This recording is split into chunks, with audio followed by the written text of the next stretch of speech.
Olá, querido amigo, querida amiga, que a graça do Senhor Jesus Cristo esteja com cada um de nós. Chegamos à nossa segunda aula do curso bíblico Profecias para o Tempo do Fim, segunda temporada. Estamos estudando o livro de Apocalipse. E o tema da nossa aula de hoje será as 7 igrejas de Apocalipse. Para nós iniciarmos, vamos fazer uma oração. Eu te convido onde você está, que neste momento você feche seus olhos, eleve seu pensamento até o trono de graça de Deus e vamos falar com o nosso bom Criador. Oremos. Santo e eterno, amado e bom Deus, bom Pai Celestial, neste momento iremos abrir a Tua Palavra. Queremos te pedir o auxílio do Teu Santo Espírito. Em nome de Jesus. Amém.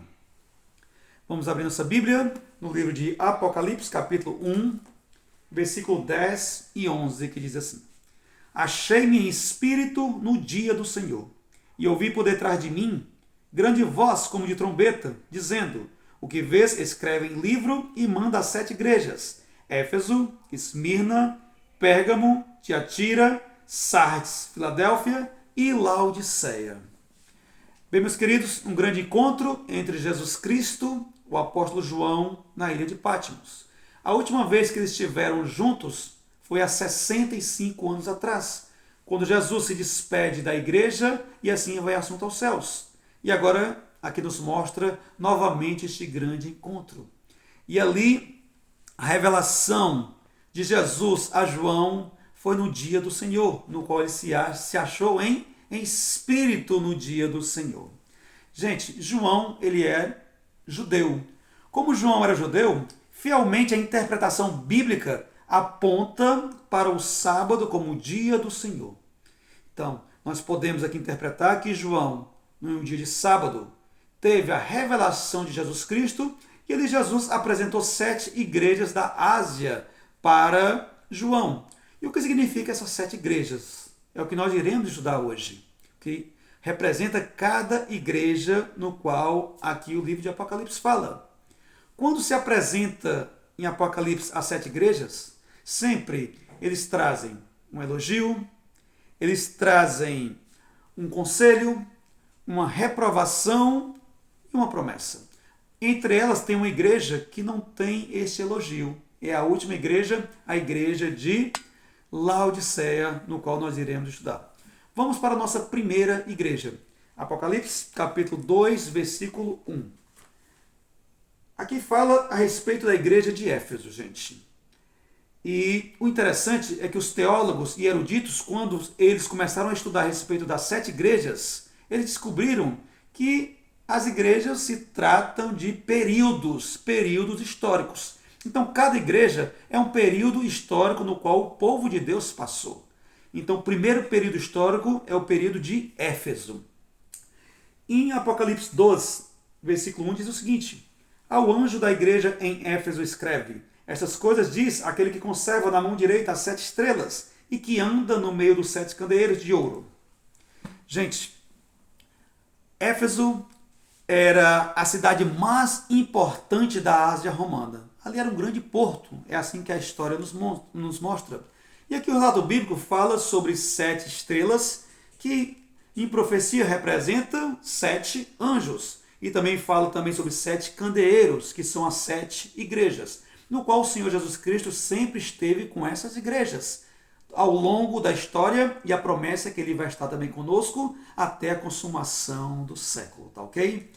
E falando sobre período, os eruditos e teólogos, eles chegaram à seguinte conclusão: que a igreja de Éfeso representa o período do ano 31 depois de Cristo até o ano 100. O que aconteceu do ano 31 até o ano 100?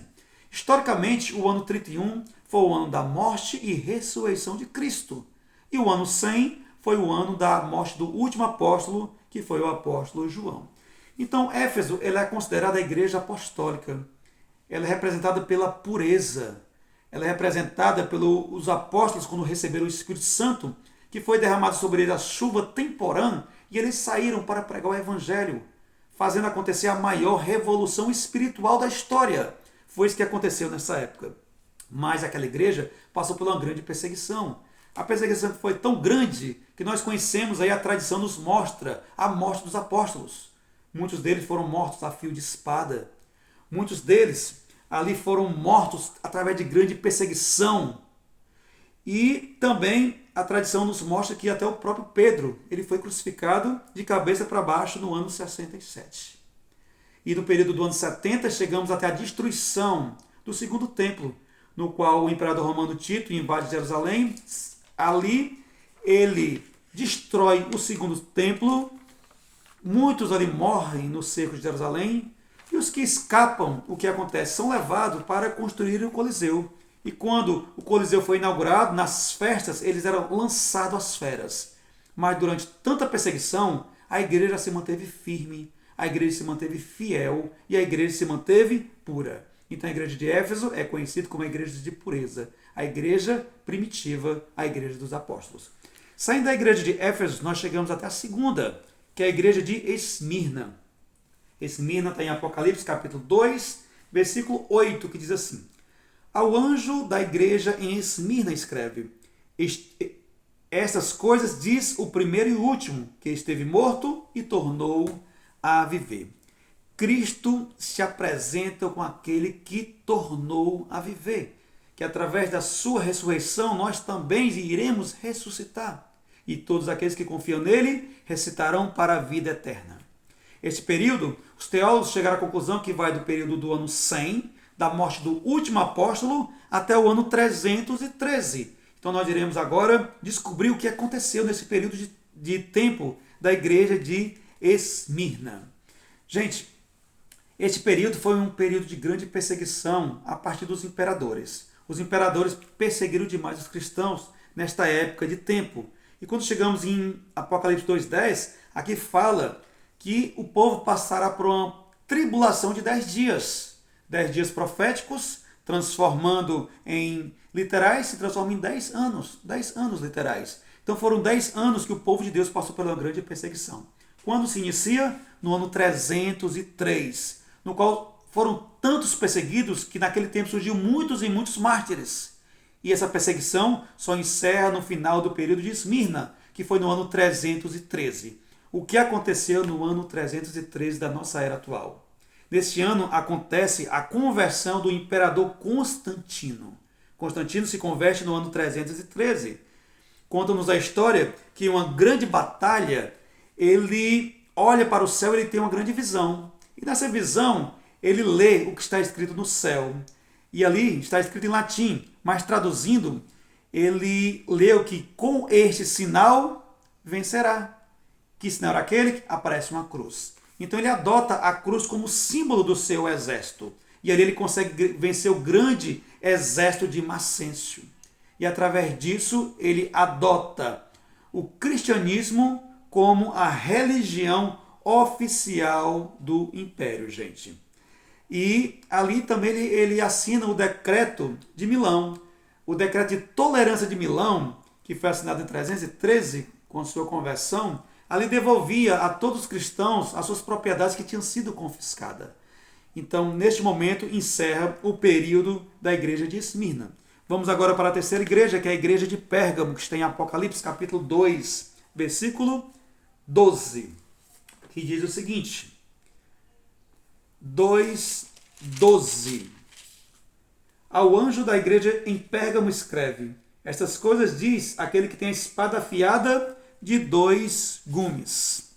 A espada afiada, a palavra de Deus, aquela que revela o profundo, aquela que revela o escondido. E este período, os teólogos chegaram à conclusão que foi do ano 313, da conversão de Constantino, até o ano 538. E o ano 538, como estudamos em aulas passadas, é conhecida como o início da supremacia papal. Nesta época, deste período, teve uma grande união entre a igreja e o Estado, gente. E Pérgamo, ele também, se nós analisarmos no versículo 13, ela foi considerada como o trono de Satanás, essa igreja de Pérgamo. E foi neste ano também, foi neste período de tempo que aconteceu muitas coisas estranhas dentro da igreja. Ou seja, foi um período que entraram muitos erros. Tanto é que foi neste período que houve a mudança do mandamento. O mandamento do Decálogo, que fala sobre lembra-te do dia de sábado, foi trocado para guardar domingos e festas. E isto aconteceu no dia 7 de março do ano 321, com Constantino, no qual ele vai e muda este mandamento. Então, nesta época, é chamada de trono de Satanás, porque entra várias e várias falsidades dentro da igreja. E quando chegamos no final do período dessa igreja, que é o ano 538, acontece também a extinção da última tribo bárbara germânica, que foi a tribo dos ostrogodos. E essa tribo ariana, quando ela foi extinta, ali a supremacia papal inicia. E a grande perseguição, guerra a todos aqueles que não obedecem à igreja. Todos aqueles que não têm o bispo romano como cabeça das igrejas são perseguidos. Chegamos à quarta igreja, que é a igreja de Tiatira. Apocalipse capítulo 2, versículo 18. 2,18 diz o seguinte: ao anjo da igreja em Tiatira escreve: estas coisas diz o Filho de Deus, que tem os olhos como chama de fogo e os pés semelhantes a bronze polido. Assim é o Senhor. Esse período de tempo ele é colocado no ano 538, com o início da supremacia papal, e encerra no ano 1517. E o que aconteceu em 1517? A história nos mostra que foi a Reforma Protestante. Então, gente, nesse período, a igreja passou por uma grande perseguição. A perseguição foram grandiosa. Mas foi nesse período que surgem os grandes reformadores, lutando para que a verdade não fosse extinta, lutando para que aquela luz brilhasse e fosse adiante. E naquela época a igreja ela foi corrompida, com muitos erros. Foi a época mesmo das indulgências que estavam entrando na igreja. As pessoas pagavam um documento para que assim pudessem pecar à vontade, mas teriam um local garantido no céu.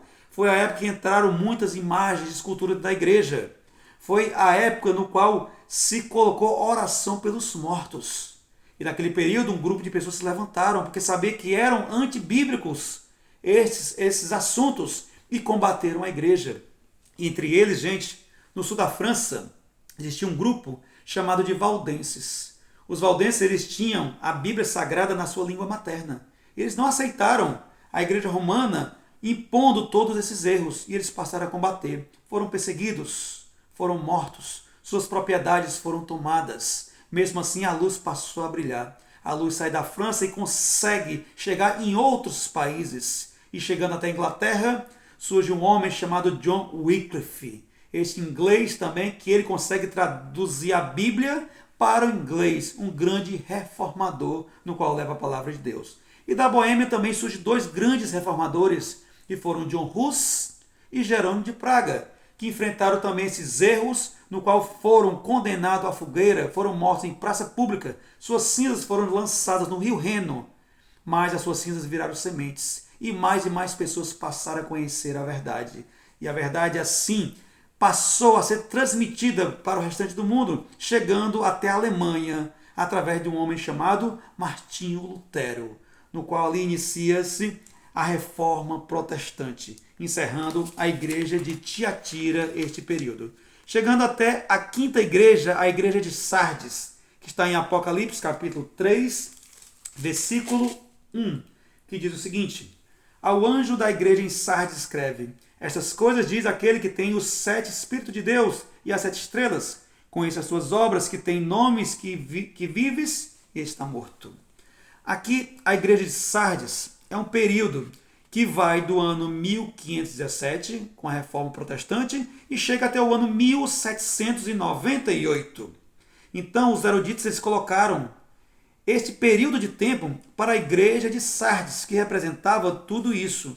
E, gente, nesse período também foi de grande perseguição. Muitos cristãos nesse período eles foram mortos. Agora, o ano 1517, que surge aí a Reforma Protestante, ela encerra em 1798 com o final da supremacia papal. Aqui encerra-se a supremacia papal.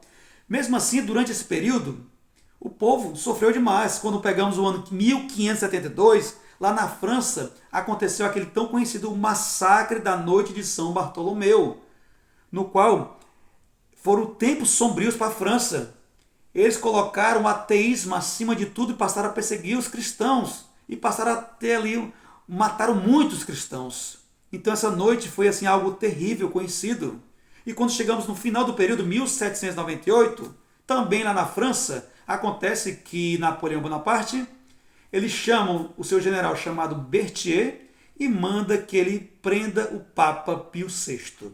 E ali Berthier ele prende o Papa, leva o Papa para cativeiro. E lá em cativeiro o Papa morre. E assim encerra-se o período da supremacia papal com a morte do Papa Pio VI. Chegamos à nossa sexta igreja, que é a igreja de Filadélfia, que está em Apocalipse capítulo 3, versículo 7.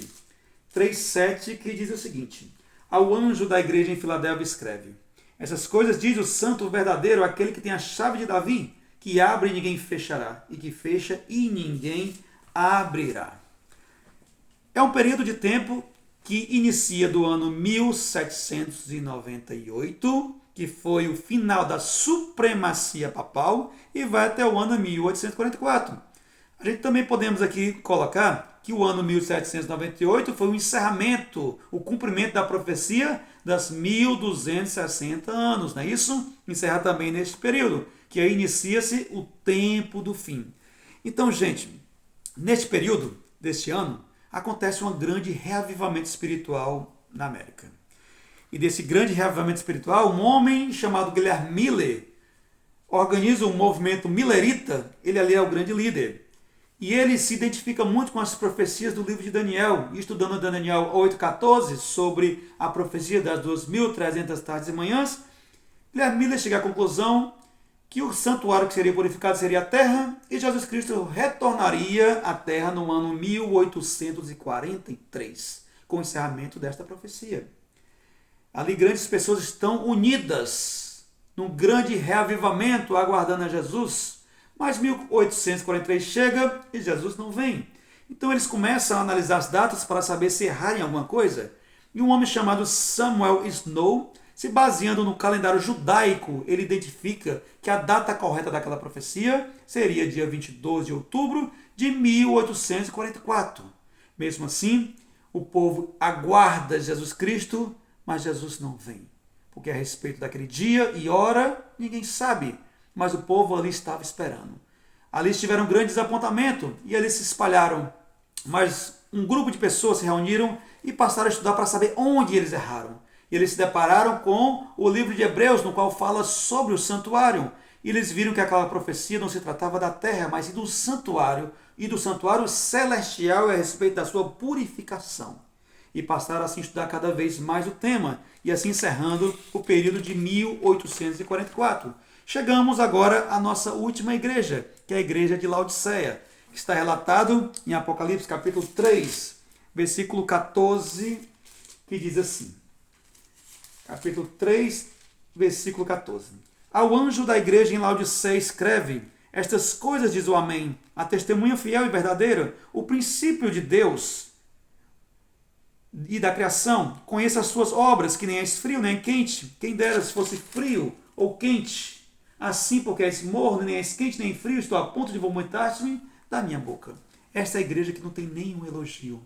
Esta é a igreja que vai do ano 1844 até a segunda vinda de Cristo. Este é o período que nós estamos vivendo. É o período que nós estamos aguardando a volta de Cristo. Então nós podemos dizer que nós somos o povo que estamos vivendo no período laodiceano. E Laodiceia é o povo do juízo. E foi escolhido nesse período um povo para advertir as pessoas através do juízo. Um povo especial, que tem uma qualidade especial, que a Bíblia nos mostra que esse povo guarda os mandamentos de Deus e tem um testemunho de Cristo, que foram escolhidos para pregar 3 mensagens angelicais, para assim advertir as pessoas. Mas quando olhamos para a igreja, não vimos aqui, não percebemos nenhum elogio, mas muitos e muitos conselhos que nós devemos trazer para as nossas vidas. E entre os conselhos ele fala: compre ouro refinado.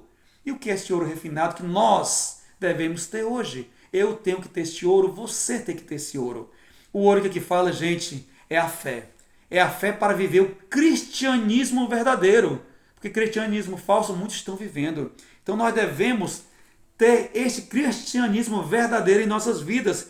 Também, outro conselho que nos fala é sobre vestiduras brancas, que simboliza a justiça de Cristo. quando eu coloco a minha justiça para que eu possa assim ser salvo, a minha justiça não existe.